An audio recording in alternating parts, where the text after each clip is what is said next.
I'm Ted Seides, and this is Capital Allocators. This show is an open exploration of the people and process behind capital allocation. Through conversations with leaders in the money game, we learn how these holders of the keys to the kingdom allocate their time and their capital. You can keep up to date by visiting capitalallocatorspodcast.com. My guest on today's show is Margaret Chen, the head of CA Capital Management, Cambridge Associates' $20 billion Outsourced Chief Investment Officer business, or OCIO, as you'll hear. She spent 20 years at Cambridge Associates, which was her first and only stop in the investment business after getting started in the working world as a management consultant at Coopers & Lybrand. Our conversation covers Margaret's career path, her evolution from a consultant to a principal, the value proposition of an OCIO, measuring performance, and the tension between being the same and being different for clients. Margaret has the ear of almost everyone in our field and brings incredible perspective to addressing the key issues allocators face. Please enjoy my conversation with Margaret Chen. Why don't we start talking about how someone who was the head of their Yale College class went to the Kennedy School of Government. The Yale College Council. Yale College Council, and went to the Kennedy School of Government, ended up in the investment business. Yes, so completely serendipitous. And actually, I would say this is probably the best liberal arts story around, because I grew up with parents who immigrated to the U.S. who had no idea what a market was, in terms of like the stock market, the bond market. And so, what Yale for me was, we should say that we knew each other in college, but Yale for me was such an eye-opener. I mean, you got to a place where, talk about the world as your oyster, there was so much to learn and see. And I actually didn't take an investments class or even an economics class till sophomore year. And then that sort of like opened my eyes. But my real interest at the time was political science. I was really interested in comparative politics. I was interested in so many things that ultimately actually gave me the skill set to be a very good investor. So, for example, analytical skills in political science are really important. How do you do research? How do you do statistics? How do you do regressions? Like all those things of trying to think about why people vote the way they do, for example, or how do institutions evolve into really high-functioning democracies. Like those kinds of things are really helpful when you're dealing with investments. and as an aside, political science is clearly not a science. Yes, that's right. It's a social science. And that there's a lot of investing that science, right? People from the outside think there's an answer. Right. But clearly there isn't. And that's exactly right, is that investing is an art, and you have to have judgment and wisdom and experience. And, political science is the same thing. You can't predict people, and institutions. Clearly. It's going on these days.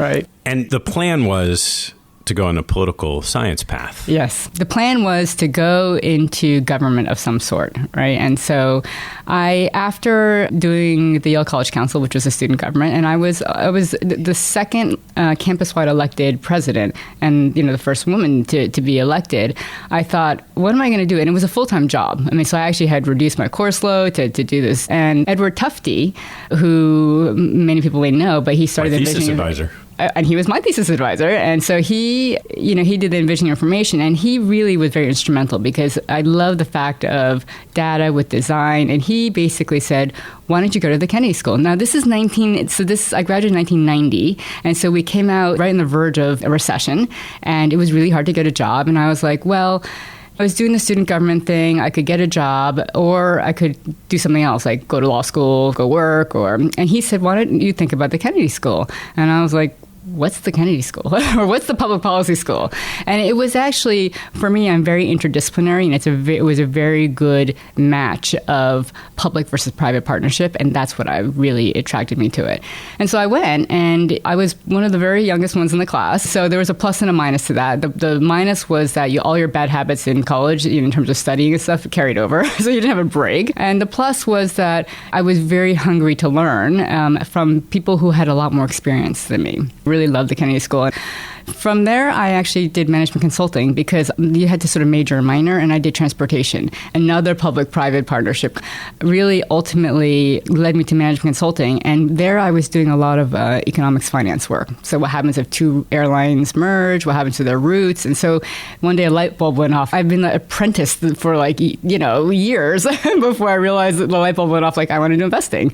And so in one day, so I started talking to people, and in one day, it took me almost 18 months, 3 people told me about Cambridge Associates. In the same day? In the same day. Who were those 3 people? Do you remember? Well, I remember 2 of them, and one whose name I no longer remember. One was Troy Murray, who was a very, very long time employee at Cambridge Associates and a wonderful person, and also a Yale grad. And so I had been president of the Yale Club of Boston, and I'd known him for 8 years, and I had no idea what he did. This is like a young person saying, yeah, he's my friend. I have no idea what he did. Another person was Heidi Perlson from Adamus Partners, and who worked at Cambridge, but she had interned at Coopers & Lybrand Consulting, which is where I was working.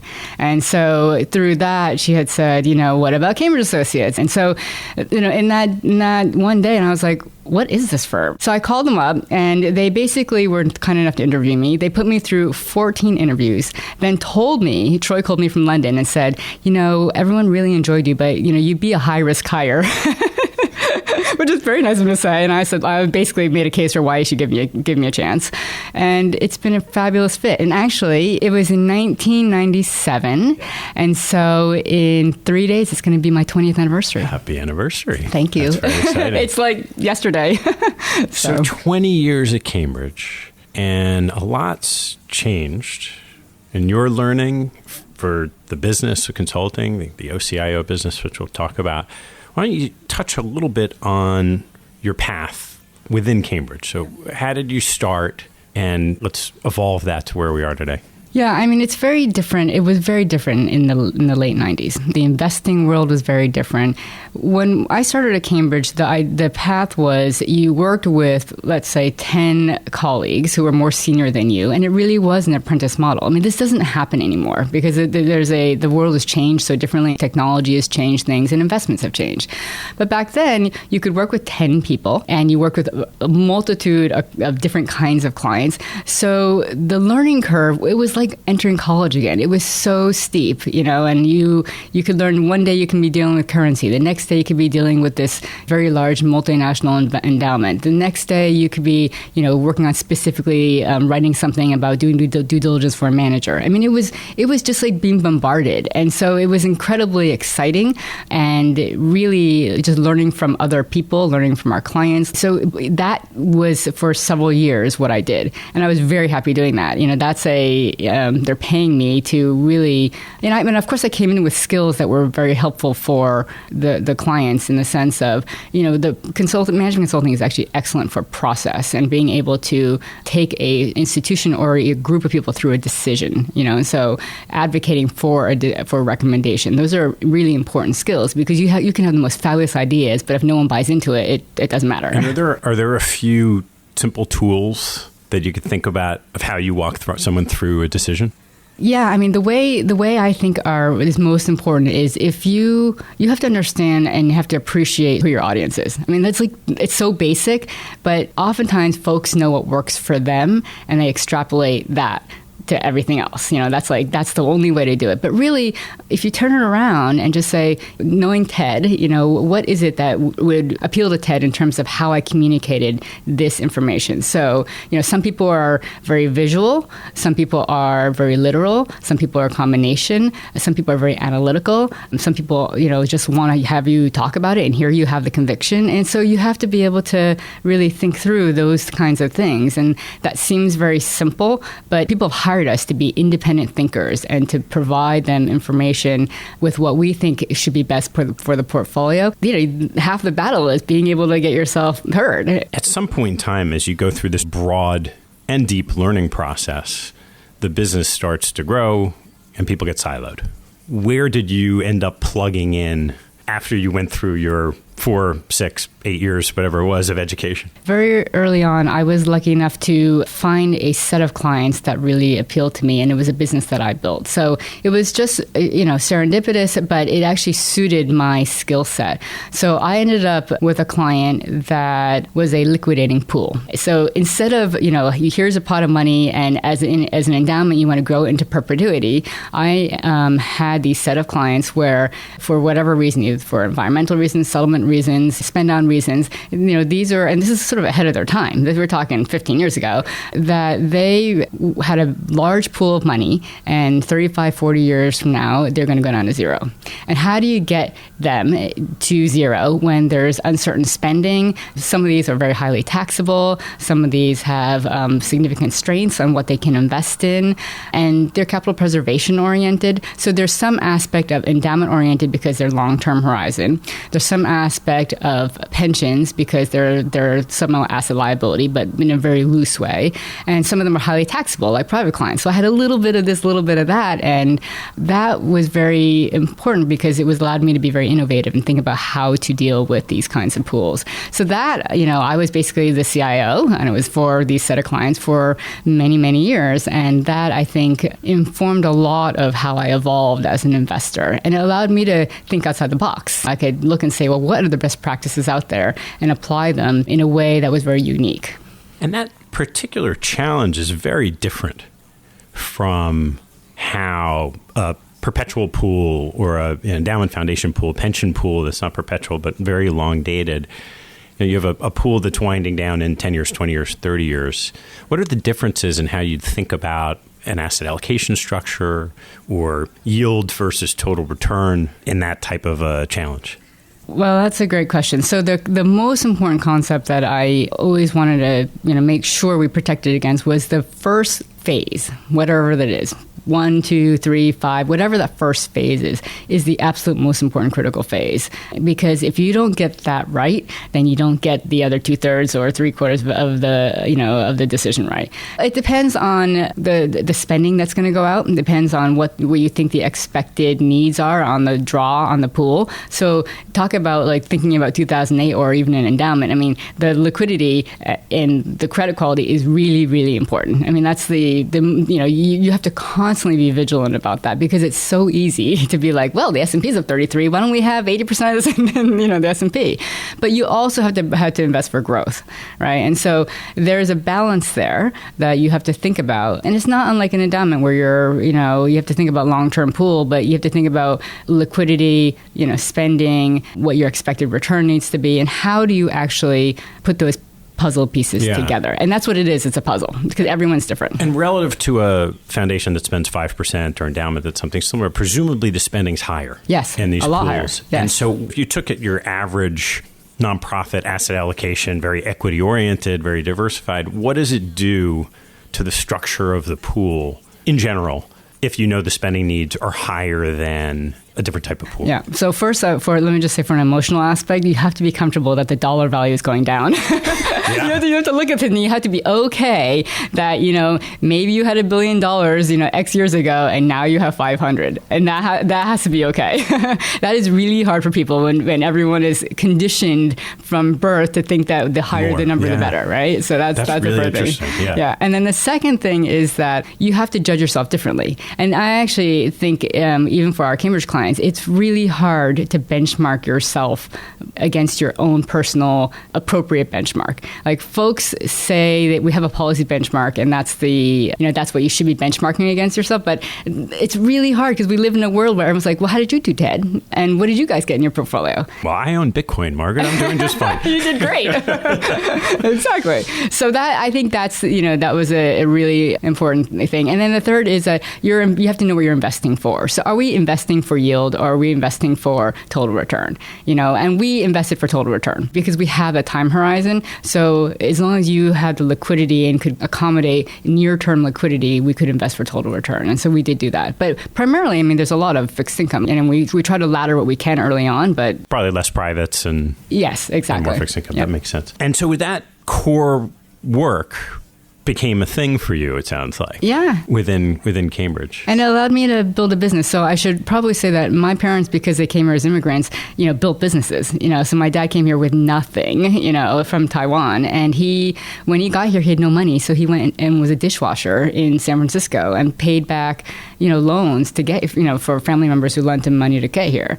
So he ended up, going to University of Kansas. So I'm a Jayhawks fan. And then at Columbia and getting a PhD and in engineering. But he ultimately started his own engineering company when I was in high school. So watching this, we were about to go to college in a couple of years. We're like, do we have enough money to, go to college? My twin sister and me. And then my mother started a gift shop herself when I was about 5. So I grew up in an environment where my parents, who were, role models when you're a child, started things. And so at Cambridge, I started this business, and I learned how to develop teams. I learned how to really develop people.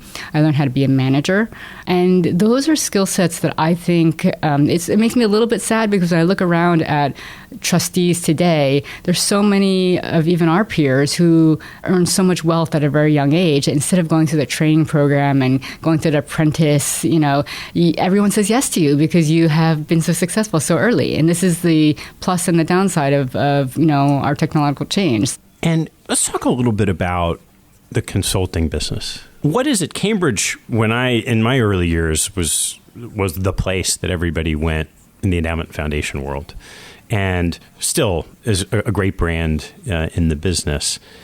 How does the consulting model work? Well, consulting in some fields today feels like a dirty word, like derivatives.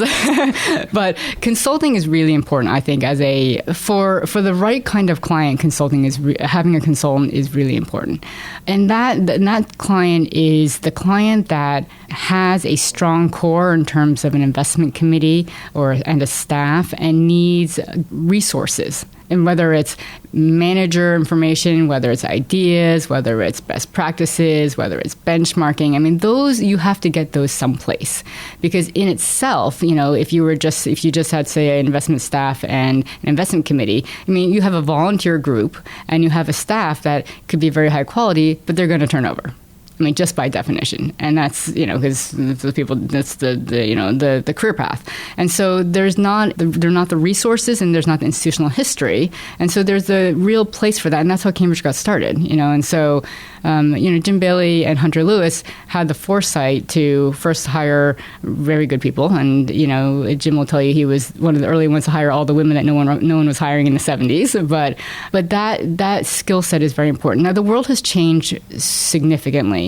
And we as a firm have also evolved. And the structure of having investment committees that are sort of permanent investment committee members, as it were, the folks that stay on for a long time with the institution, and a staff that really stays on for a long time. You don't get the Scott Malpasses of the world. You don't get the Andy Goldens. You don't get the David Swensons. Like that they're like the outliers now, whereas they used to be the norm. And so the need for consultants has changed, and our clients started asking us to evolve into an investment office and to be their outsourced investment office. And that's how we actually got started in the business, because in 2000, our very first client said, can you just do this for us? Because we got tired of they got tired of hiring people that left, or they couldn't keep their investment committees. They termed out, or it was hard to recruit folks. So that's how it got started. And then in 2005, we had our first total portfolio, a very large foundation, and that's where the business has evolved. And it's filled a really important place when investments have gotten more complex, and investing has gotten more complex. Yeah. On the OCIO business that you run today, there are a lot of different structures that people can use, right? You can have one pool, everyone invests in the same pool. You can have asset class pools. You can have customized portfolios for each client, and you can have some combination of all of those.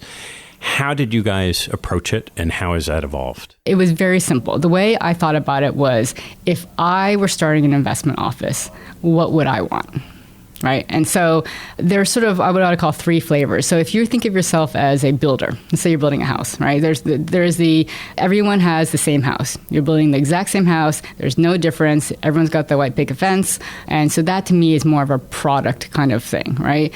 There are those that you're in the same neighborhood, but you might have different kinds of houses. So you say you'll have your colonial or split level. And so that might be the asset class sleeves. combination, right? So you're creating a portfolio, like that. The way I thought was most important and most appropriate for an institution was that I'd want to know, what does that institution need? What is it that I, as an institution, need from my portfolio? That's unique to me.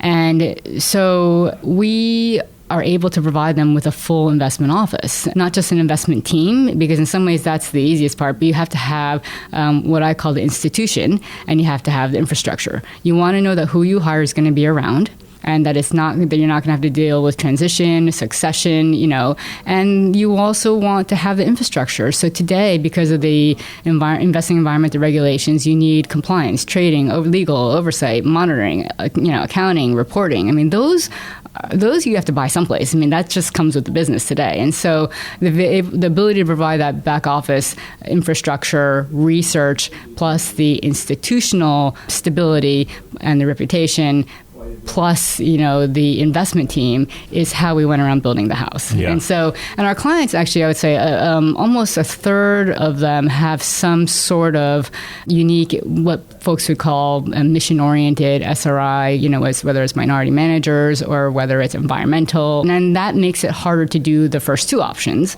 because you need to really have a portfolio that reflects your own mission. Yeah. So does that mean that each client kind of has their own portfolio? Yes. Every client has its own portfolio. It's customized to that client's needs. And we spend a lot of time, working with clients to understand what is going on at that institution. So the whole enterprise, because oftentimes if there's debt covenants out there and you don't know about that, you'd invest differently, or if there's, for universities, there's a lot of fossil fuel issues out there. If you're not aware of what's going on out there, you might need, so those are the kinds of things that when we started investing, like that wasn't no one really talked about. And what were the other challenges? There's always this question of, you're a consultant, you're effectively recommending managers. I sit on an investment committee effectively run by Cambridge Associates. How different is it from when you are structuring the portfolio, making the recommendations of managers, to you are now the decision maker? I think intellectually there is not much difference in the sense that, when you're putting a recommendation forth, it needs to be the best recommendation you can make and for all the thought process that you've gone through. The difference really is in execution. So when you have to own that decision, the performance is on you. That is different, right? So, 25 years ago, there was a partnership.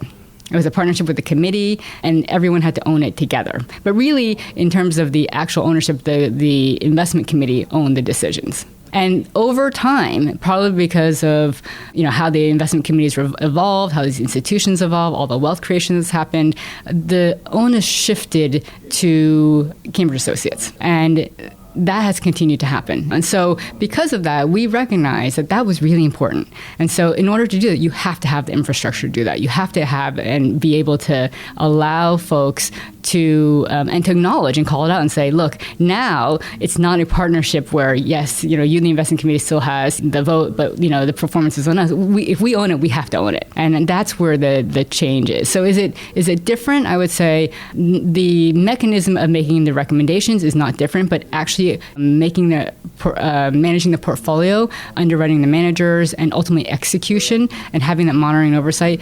That is what we can provide to clients that are very different. How do you think about the business and scaling the business? Well, we do it differently than others. So we have investment teams that are focused by types of clients they work with. It's focused on geography and then just capacity. So we have multiple, and there's a matchmaking that goes on because we're talking about investments. We're talking about matching skill sets and expertise to an institution, and that's my job.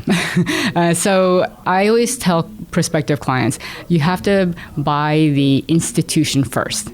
Like, you have to be able to say, CA Capital as my OCIO provider is the right fit for me. The criteria that we've just talked about, you want, resources, stability, experience, investment team, you need a whole investment office. If those are all your criteria, then you're in the right place and you can say, okay, who would be the right fit for me? And it's so interesting because I deal with this concept of sameness versus being different in every aspect. And this is one of those where I think institutions want to be different, and yet it's very hard to be different, So you look at the numbers that come out every fiscal year as to how everyone's performed, and it's, you're comparing yourself against your peers, but that's not how you're investing. You're investing against your own benchmark for a reason. And we tell our children that. We tell our children to, be yourself, and yet you sort of can. Sure. So that's the tension that I think exists out there. And for us, the monitoring and oversight is really important, because we may have multiple teams, but we share the same builder, the investment philosophy and investment approach, the process by which we ensure all of our investment teams execute, their decisions is all the same. So the infrastructure, the institution is all the same. So then it's a matter of, okay, what's the right risk tolerance? What is the right asset allocation? What are the right managers? But from a monitoring and oversight, it's really important for us, and this is why I see every portfolio, I see every trade, and you can, you look through it and you can see actually, we do have that core consistency in terms of the institution and the infrastructure. What are the core investment beliefs that come across all of these portfolios? Well, we have an equity bias. There's no question about that. We also, the core beliefs are, we are diversified. We do believe in diversification, and it's been a very challenging environment to invest in the last 8 years or so.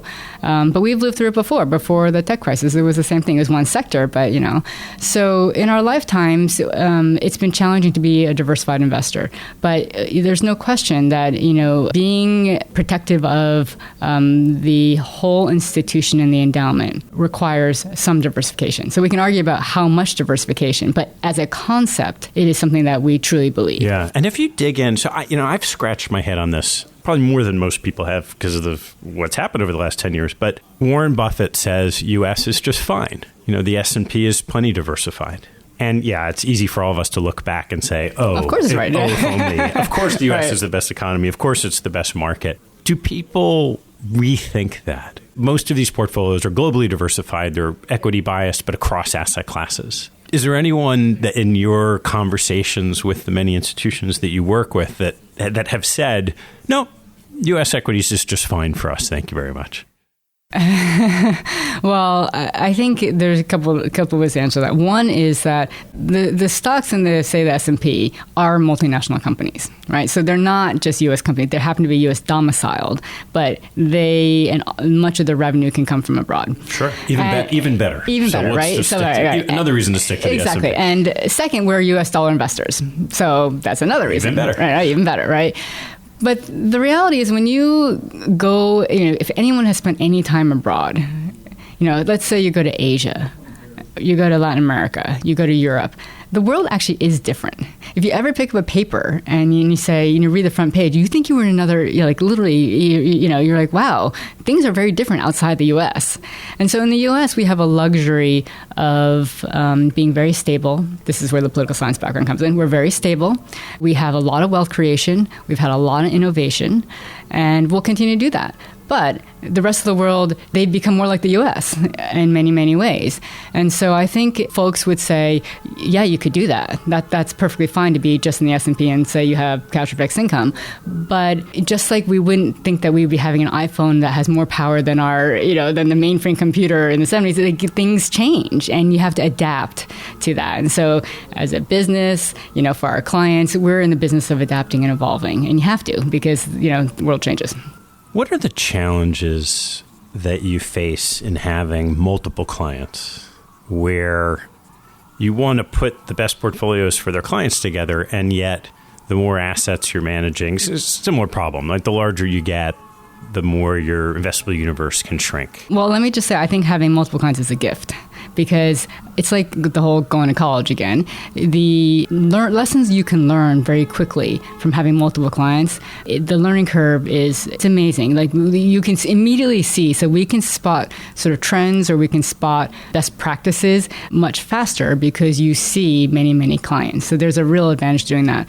From an investing standpoint, I would argue that is not actually size as itself or and I think you're asking a question about access, is not an issue. in the sense that our belief is that there's not a fixed number of managers out there. So if there were a fixed number of high quality managers out there, yes, everyone would be competing for the same. But if you're a very large pension, you're not playing the same space as a $500 million, $250 million endowment, because your dollars that you have to put to work on a percentage basis are so much bigger. So you might be in very, very large, much larger funds. So those sovereign wealth funds, they're multi-billions of dollars. That's a completely different way of investing. So in some ways, then you have to go, well, the competition then is amongst either, if you're mid-size and you want to do privates, or if you're smaller, the access is a little bit harder. You have to do it, through some vehicle. So what we have found in doing our research is that there are people innovating and coming and starting businesses every day. So if you look at sort of the top performing private funds, they may not be the same as they are 20 years from now. Well, they won't be the same, 20 from now and 20 years previous. And so there's always this, I don't subscribe to a fixed pool. I do think that there's always a growth and dynamic innovation in terms of investing. So if there's a need, there's going to be a demand. And I think that one of the things that Cambridge does best is actually doing the manager research. And because we have that 45 plus year history, we know the analyst that was at X fund.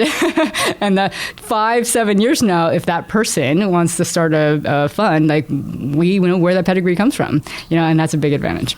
As we've had this proliferation, particularly in the public markets, of ways of accessing exposures for less, so the whole ETF movement, the factor movement, have you thought about incorporating more of those sort of low-cost direct approaches in your portfolios in a way that you may not have in the past if it was just, hey, we're going to just go find the best managers we can for our clients? We are not averse to that, in the sense of anything that can either enhance the return of the portfolio in any way and, on a risk-adjusted basis. So whether it be through reducing fees, whether it be through, synthetic exposure, whether it be just, execution, all of that is on the table. It also depends on the client too. There's some clients that really have issues with more new strategies. So we work with what we have, and but I would say there's no, we don't have a can't have this kind of thing.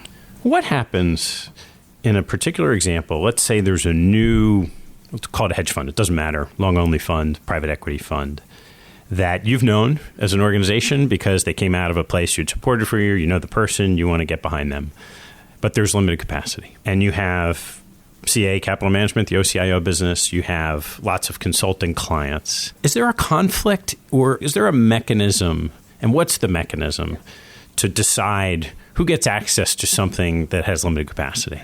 So the mechanism is pretty straightforward, and that has to do with, we ensure we're compliant too, but the manager decides. So that fund, the GP, decides who ultimately, as the manager does for any client outside of Cambridge or, within Cambridge, who gets access, which institution gets access. It would be a complete conflict of interest if we had to pick and choose amongst our clients. It's like saying who's your favorite child. You can't do that. But what you can do is saying your child's applying to school, and you say, okay, the school has to decide how to make that composition amongst their LPs. What is that right composition? Having said that, I will say that I think we have really good access because people want to be with our clients. And because we are not a one-size-fits-all kind of OCIO shop, or then basically, we are not looked at as one entity. You're looking at it and you say, well, what about this endowment? What can this endowment bring? Or this institution? So that's what, we've worked very long with many, many managers, and the process works because it's fair, because it's transparent, and because, Cambridge is not one large entity in that sense. It has a name, but aside from having the infrastructure, it has, many underlying different children. How do you think about measuring performance of your own teams? Well, there's the qualitative factor and there's a quantitative factor. So the quantitative is fairly simple. We look at performance versus policy benchmark. And that's why we spend a lot of time working with our teams and working with clients to ensure we have, an acceptable and agreeable policy benchmark. So that part is fairly straightforward. The harder part is the people management of it, right? And so There are a variety of factors. So client, making sure that they're communicating with the client very, very well. And the client understands the expectations, and there's good dialogue on what's going on in the portfolio, that they feel, they feel as invested in us as we're invested in them. Because this is a long-term proposition. If you're going to do it, it's not a good fit for us if every 2 or 3 years you want to change your OCIO provider, because you're not going to get good returns. Sure. Investing is a long-term approach, but you just have to buy into the philosophy. If you're buying into the philosophy, like we've had clients where they were an index and then they wanted to decide they wanted to come to Cambridge and really appreciate a diversified portfolio. We've also had the other way. You're like, we built you this fantastic portfolio, knowing that when they terminate us, they're gonna be hitting the wrong time in the index, and we see it, and that's the way to. So we think it's really important to do the homework. Make sure they come on site and understand like what approach and the process that we take. So the second thing is on the qualitative aspect of it, making sure that the teams have an underlying process that we can replicate. So regardless of whether it's the decision that they make, not only do they feel like they have conviction, but they also have real conviction in how they got to that decision, so that they can own that decision, and that they understand how it interacts in the whole portfolio. Because what we're trying to do is, we're trying to earn a certain return for a client. And so how the team works together, the investment decisions they make, the process. How are you a corporate citizen? Are you sharing? One of the advantages of working with Cambridge is that it's really lonely being a CIO. And so if you're a CIO at an institution, sort of no one's really going to want to talk to you and tell you your secrets. But we have the CIOs get together every month. They talk about investment issues. They can talk about what they're hearing from their clients. And that's a real benefit, because then all of a sudden you can say, I am struggling with the same thing. Whether it's a manager, whether it's an issue, a question from a client, whether it's a market, concern, and you can talk through it. And by virtue of clearing your head and getting some comfort in uncertainty, and that others are in the same boat that you are, it really helps. And that really makes you more focused as an investor, and helps you get better long-term, returns. One of the things I was always curious about in a model where you have a deep research team that's separate from the CIO is how do you get conviction in individual decisions? Because I know when I sat in the seat, even if you had a small research team, you always wanted to be in front of the portfolio manager so you can use your own instinct and experience to say, yeah, this is someone I want to have in my portfolio. In a bigger organization, when you have dedicated research teams, from the outside, I imagine that can't always happen. You can't have every CIO sitting with every portfolio manager. We don't have every CIO, but we have an investment team member having met with the manager. Because what we do at Cambridge is we have a dedicated research team and research group that's global. But we also have, it's a partnership model. So investment team members can go to any meeting. And so if you're investing in that manager, managers cycle through many of our offices, but we're also on the road all the time. So there will be always an investment team person who has seen a manager. We won't invest in a manager that we have not seen. And so therefore you have almost a double check, right? Because you have all the proper due diligence that we've done on a manager, and that's done by our research team. And then on that, then the next question is it the right fit for the portfolio for that institution? And that is what the that's what the investment team member has to decide. And what does the manager see then from the other side of the table? So they've seen a research team come in, they have this CIO come in, that CIO come in. Well, what they tell us is this. What they tell us is, look, they really appreciate, it can be a lot of work relative to other competitors out there, but it's worth it because they know that we appreciate and understand what it is they do. And we have long-term investors, and they have clients that have basically bought into what Cambridge offers and are there for the long term. I mean, we have a 97% retention rate for the last over the last 5 years. And I think the average tenure is something like 12 years. So these are institutions that are not going anywhere. They believe in long-term investing. They believe in diversification. They believe in the structure and the infrastructure that we provide them, and the managers appreciate that. So we might put them through their paces, but it's managers tell us that they appreciate it in the long run. It's like it was worth it. And then does that translate to the tendency to hang around for a long time with managers, or can individual CIOs on a team decide, I no longer like that particular manager in my portfolio? Yeah, so there are two levels on that too. So the research team will ultimately make a research decision on a manager. So they go through under regular due diligence. On a second level, the investment team could also decide for investment for that specific client need that the manager is no longer appropriate for the portfolio. It could be for a variety of reasons. It could be you're cutting real assets, and so that you have to figure out which manager to trim. It could be that you find a better fit for a risk return profile. It could be there are lots of legitimate reasons why that could be the case. But then we do allow the teams to make individual decisions on managers, and the reason is because I don't think in investing there is a standard A to B.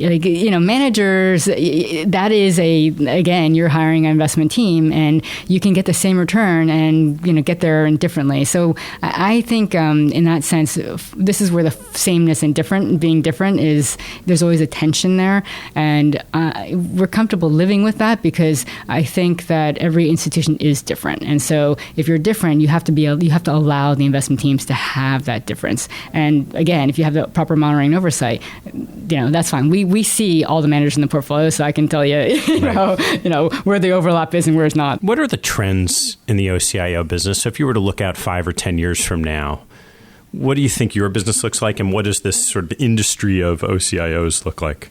If we looked out 5-10 years, I'd say we're in the early innings in the sense of there will be consolidation in the industry. And there will be a consolidation of models, in terms of, what clients want in terms of their OCIO provider. There's so many providers now. The barriers to entry in some ways are still relatively low, and they're getting higher. And they're getting higher because you need the infrastructure, you need the resources, you need to invest in those. So, but in the early days, anyone can hang on a shingle and you can outsource a lot of the back office. But more and more clients, I think, are realizing the reason they want to hire an outsourced investment office and the concept and the model, sort of the way that we provide our clients a full investment office. It's not just the investment team. It's everything around it that's really complex. And some of it's so manual, even today. And that is actually very different. And a lot of folks don't appreciate that because they don't see it. Like if you keep the trains running, that's not, everyone's like, of course you got the trains running. But the minute it doesn't, work, like, in 2008, a lot of it went off the rails. You see where those cracks are. So I think that's in 5-10 years, that's what we're going to see. If you look back in the early 70s, I guess it was in Boston, endowment management and research was sort of this original OCIO business. I think they managed Yale's endowment. And then when you went through that difficult period in the markets in the 70s and the purchasing power of these pools got crushed, that took what was an early OCIO model and turned it back into individual investment offices. Are there any lessons that you guys thought about as you were moving into that from the failure of the first wave of OCIO businesses to make sure that whatever happened then won't happen again this time around? That's a good question, Ted. I think one of the things that has changed is when that model failed, it forced people to hire their own. The fact that, David Swenson or Scott Malpass were hired in their 20s and early 30s, that won't happen today again. But that's what forced folks to say, you know what, we want our own CIO. We want to build our own team because we will know what they're investing in. We will have some say and some control over what they're investing in and provide some guidance. Today, in some ways, because technology is so good, and also because the outsourcing as in our daily lives is just a fact of life. folks are just much more comfortable with saying, you know what, I'm going to hire a specialist, for X, Y, and Z, including my endowment. And as long as that communication mechanism and that information interchange and that, you have confidence that your CIO and investment team understand and not only, we feel that we are part of those institutions. We may be, say, Capital or Cambridge Associates, but we feel that we are, at that institution's investment office, just down the hall from the CFO or the president. That's what you want, because then it really doesn't matter where you are, as long as you see them regularly. But I think that's, in some ways, we've come full circle, right? because the world's changed. What are the biggest challenges you see going forward? I think there are two challenges. One is making sure folks have enough experience to be really strong investors, but be open-minded enough to continue learning. Because I think that since we have graduated from college, wealth creation has been incredible. Almost seems too easy out there for institutions as well as individuals. And in some ways, I worry that leads to sort of a yes culture. So, if I have the means and I'm giving and being philanthropic, which is a wonderful aspect, of one's life, you also have the power. And, we're talking about power all over today, and, in workforce. And I think that if you always feel that and know and have that, and people treat you that you're always right, it's actually very dangerous for investing. And so it's a variable of the dominant voice in the room problem. But when you have 5 dominant voices in the room, sometimes they can't get along. So, one of the challenges is, those kinds of individuals. And the second is, I think that since in the 25 years, I've been in the business, I would say civility and gratitude are things that I worry about because I don't think people are very civil. And I think that people, if they don't like it, they'll leave, instead of sort of working out and saying, well, Ted, why do you think that? What is it that makes you think that? That's something that what makes me worried because it leads to poor decision making. From hiring an OCIO provider to deciding whether your performance is acceptable to just basically not serving the institution well if you're a trustee, or even if you're a staff person. When you come from one lens and one funnel and one perspective, you worry that you aren't doing right by the institution. What do you see yourself doing 10 years from now? Well, okay, so next year is a big year because I'm turning the big 50. Oh, my gosh. So 10 years, I think, in some ways is like tomorrow. If I think back 10 years, I'd be like, oh, my gosh, it's like they got a long ways to go. And now I think it's not that long. So I would say, at different points in my career, I wondered, is Cambridge the right place for me? But Cambridge has been tremendous in the sense of it's allowed me to have different careers at one place. And the older I get, the more I would not give up our clients and I wouldn't give up my colleagues. I mean, it's a tremendous group of individuals and institutions, and there's an aspect for me of giving back and serving, and this is my way of doing that. So it's not to say that I would or wouldn't be at Cambridge, but anything I do will have that element to it, and it's important to me. Great. Well, Margaret, let's turn to a few fun closing questions. What was your favorite sports moment, either as a participant, which might be intramural ping pong, I'm not sure, or as a fan? That is exactly what it was. That was my favorite sports moment. Was my own personal sports moment was intramural ping pong at college. We won the team cup for it. But actually, I will tell you what was the most for me athletically was. Because I was an immigrant, we loved baseball. I mean, I loved the Yankees growing up, but I knew nothing about football. And so freshman year, second week of school, I must have been in shorts and sneakers, and some guy comes up to me and says, we are so desperate for a woman to come out because it was co-ed touch football, and we're going to forfeit the game if we don't have another woman come out. And so, I was in shorts and sneakers, so I must look like I could run or something. And so I was like, and I didn't have the heart to tell him I knew nothing about football. Literally nothing. I didn't even know where the end zone was. So we get out there. I said, okay, fine. So I get out there, and he says, just go to your right and just just run straight and then just turn around and I'm going to throw you the ball. Because after watching me a couple plays, you could see that I could run. So I did that. I caught the ball and then I knew enough to be like, I have to run to the end zone. But I just started running the other way and then everyone's yelling. And it was because I was already in the end zone. So I learned football really fast. So that was it. What teaching from your parents has most stayed with you?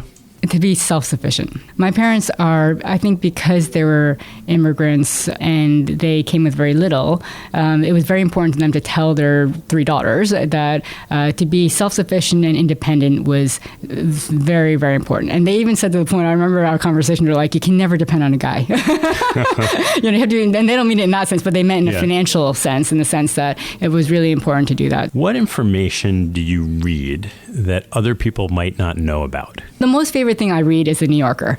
I think The New Yorker by far gives me the best bang for my buck in terms of the time I have, the variety and diversification of stories, the excellent writing that I hardly see anymore, and I used to love the Wall Street Journal and the New York Times when they write these big, deep articles. They run a business too, and they just, it's hard to be able to have the money to do that. And I think, for me, as I've gotten older, I'm very interested in people and sort of what other perspectives people bring. So I do love reading books about people and I love reading autobiographies. But the reality is also that I have to limit myself because I will literally stay up till 4 a.m. finishing a book. So it's a bad quality. What life lesson have you learned that you wish you knew a lot earlier in life? To just slow down. We all run around doing so much. And it's not that that's not a good thing. It's that no one spends the time and smells the roses and goes, you know what, that was really awesome. And just taking the time to do that, I think, brings a measure of satisfaction and happiness to life, especially if something's particularly challenging, to be able to do, that's okay. And also, failing is okay. This is a culture where people do not, feel very shamed for failing. And I think for me, I'm like, yeah, I failed lots of things and that's okay. I've learned to pick myself up and just move on and say, you know what, there's always tomorrow. All right, last one. It is your waning days. You are 90 years old, creating whatever next business you're going to create. Looking back on your life, what advice would you give yourself today? I would say it's so important to learn something new. I have forced myself because I had to. When my kids were learning how to ice skate, I was like, I have from New Jersey. My parents from Taiwan. I've never learned how to ice skate. So I forced myself to learn how to ice skate. I did it for 6 years.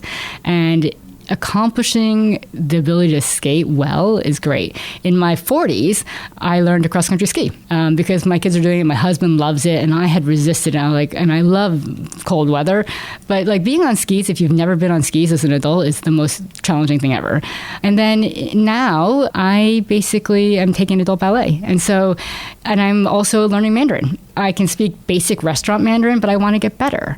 And it's so humbling to learn something new. So I encourage everybody to pick one thing, and you're going to feel like you're 5 or 10 again and have that anxiety, like I got to be good at that. And that's such a good feeling because when you actually improve, whether it's running or anything, it really makes you feel alive. Margaret, thank you so much. It was a lot of fun. Thank you, Ted.